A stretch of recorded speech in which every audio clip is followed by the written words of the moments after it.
Alright guys, nandito tayo ngayon sa loob ng Mary the Queen. Sama si Totin, no? So ito yung ayusin natin ngayon, no? Iwata.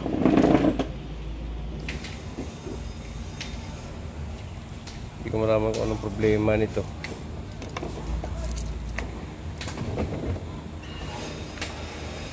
So, check muna natin ito doon.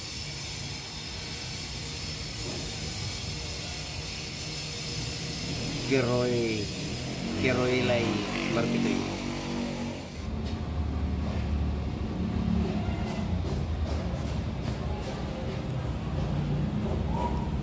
Napansin ko dito guys, parang bali yung ilisi. So putol yung ilisi niya. Ayan. Ngayon check natin to. So okay na, no? Dito na lang tayo nito. So binalikan natin to guys. Tinanggal na natin yung ilisi nito kasi ang sira nito is ito mga ilisi niya. And then yung kanyang ventilation ng kanyang swing. Magaling ang tsamba mo, malakas eh. So yun ang may problema. So kulang to. 1, 2, 3, 4, 5. So ang presyo nito guys, bawat isa nito is pumatak ng 300. So nabilhan na natin kahapon to. So Kirolay brand siya. Para siyang Iwata. Pero Kirolay, hindi siya Iwata. And then yung ilisi nito, tinanggal na natin dahil yun ang problema. Tapos yun, yung likod subok na, wala nang ibang problema to. Ito yung binili natin, no? Ito yung original niya. Bali ang ilisi nito. Ang presyo nito is 3,100. Ito lang ilisi lang. Grabe ka mahal. So 3,100. Tapos ito yung replacement natin.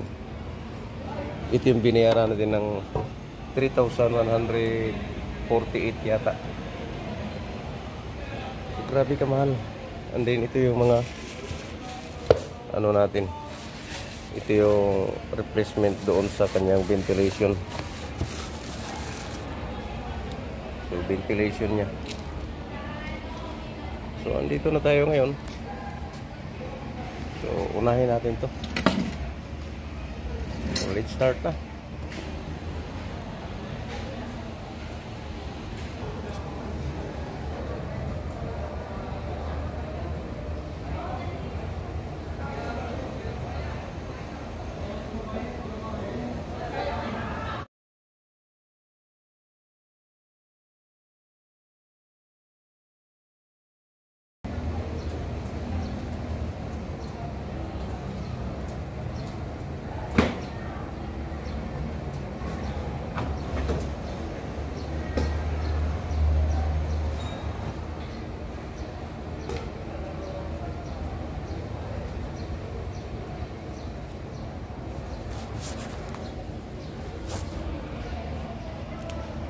Ito yung laman ng loob niya. Mayroon siyang floating para doon sa kanyang tubig gaso. Parang tinanggal na rin yata nila. Wala na yung kanyang fittings dito. So, mayroon dapat ano to, gray po dito. Para pagka float na siya, puno na, so titigil na yung agas ng tubig. So tinanggal na nila doon. Pero huwag na nating ano yan, kasi nung inayos natin to wala nang ano. So ito suspected to na sira yung kanyang floating sensor switch. Tapos ito, we hope na gumagana to yung kanyang water pump. So ang water pump nito, ito yung humihigo papasok dyan sa hose, paakyat, then lalabas yan dito sa hose, mga butas na yan. Yan. So habang umaandar to, tumutulo yung kanyang hose at binabasa niya itong kanyang filter. So habang binabasa yung kanyang filter at bubuga ng hangin to, ito yung filter niya dito sa likod. So malamig na hangin ang kanyang ibubuga doon. So para siyang aircon din.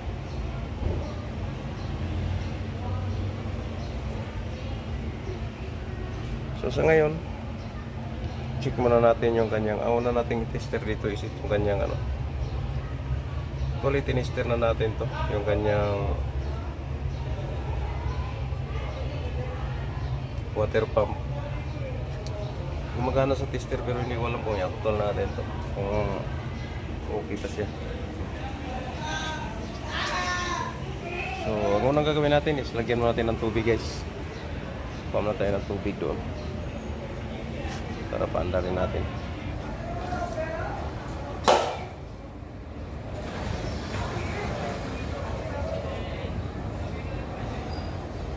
Ano sir, pagka pinagawa, lagyan mo siya ng yelo? Lagyan mo siya ng yelo, ganun. Pwede rin lagyan ng yelo, pero ito walang lagayan ng yelo to eh. Walang lagayan ng yelo, pero pwede lagyan ng yelo to. Yan, yelo na, lagyan mo yelo. Dito, pwede lagyan dito, kaso lang dito nila yung mayroon pala.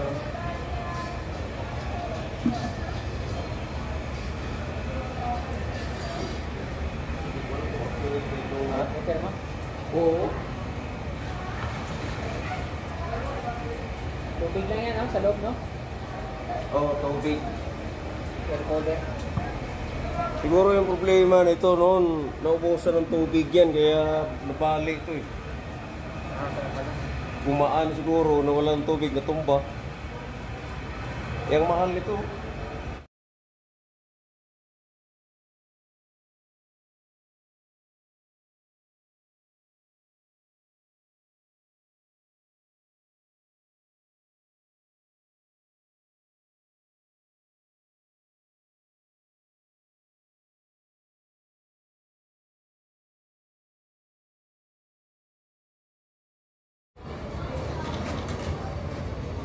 Pwede paalalay mo na ako dito. Paalalay mo na mahawag sa kung makalit na naman itong hindi naman kamahal to. Kabit ko lang sa tomilyo yung yung ito, kung dalawang tomilyo sa likod. Nandito kasi may mga yun? Nandun sa may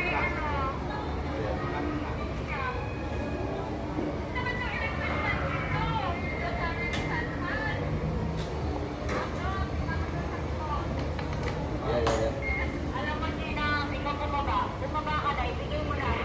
Ito kasi, pinapahit ko gagamitin ko sa sabato. Gagamitin ko ng batada, bumaba ka na muna.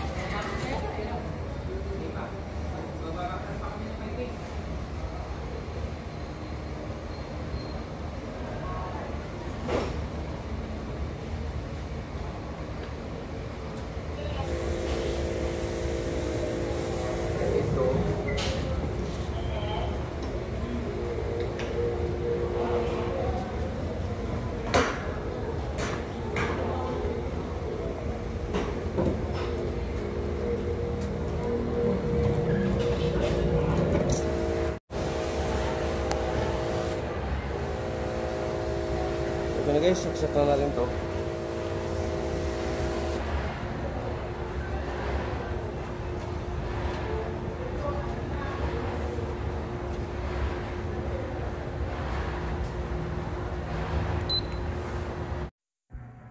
At yun na nga guys, na ikabit na natin yung ating halos lahat.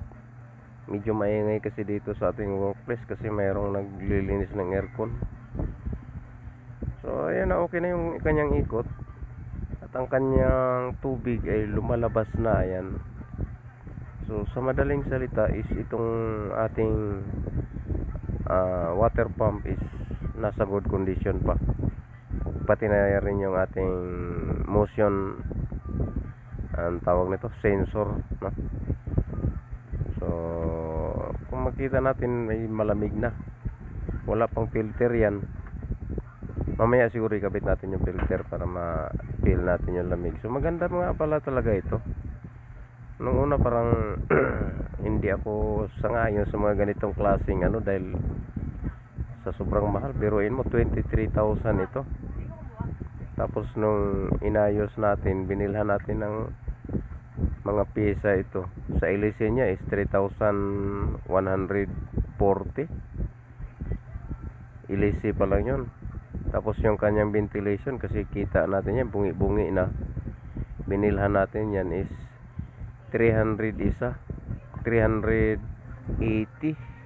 So 380 times 5, kaya umabot ito ng lahat-lahat 5,488 ang ginastos dito sa LC lang at sa kanyang ventilation. Kaya ganun ito kamahal. So pag binili mo itong isang buong unit nito is 23,000 ito. Almost 24,000 na mahigit. At 23,000 mahigit. Pero in fairness, malamig pala talaga.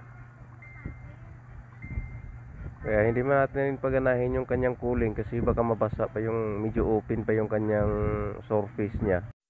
At ito na, nakabitan na natin ng ano, kinabit na natin, dinerecho na natin to. May filter, ang lamig na. Parang aircon na yan, kinabitan na natin at pinagana natin yung cooling. Kung napansin natin, ayun, tumutulo ng tubig. Oh. So ganyan ang trabaho ng ating filter. Habang hinahampas ng hangin, hinihigop ng hangin, is napakalamig pala ang buga pala nito. So akalain mo ba naman 23,000, almost 24,000 na. Ganito kamahal to, yung mga ganito. Hindi ko alam kung sa Iwata kung magkano, pero ang alam ko mas mahal ang Iwata eh. Pero pare-pareho lang ang presyo nila niyan. Kasi ito parang Iwata, iba nga lang ang brands nito. Pero hindi ko alam kung sino mas mahal, kung ito o Iwata. Kasi mas malaki ito, Bagya, doon sa mga Iwata. At yan na guys, ang lamig. Grabe. Wala kang masabi sa ano. Sabagay mas malapit kasi ko masyado eh. So ngayon, ang susunod natin dito is kakabitan na natin to, i-kompleto na natin tong mga accessories lahat, yung mga ventilation niya. Kakabitan na natin to. Okay? Kabit na natin. So ikabit na natin to guys. Kabit na natin yung kanyang swing.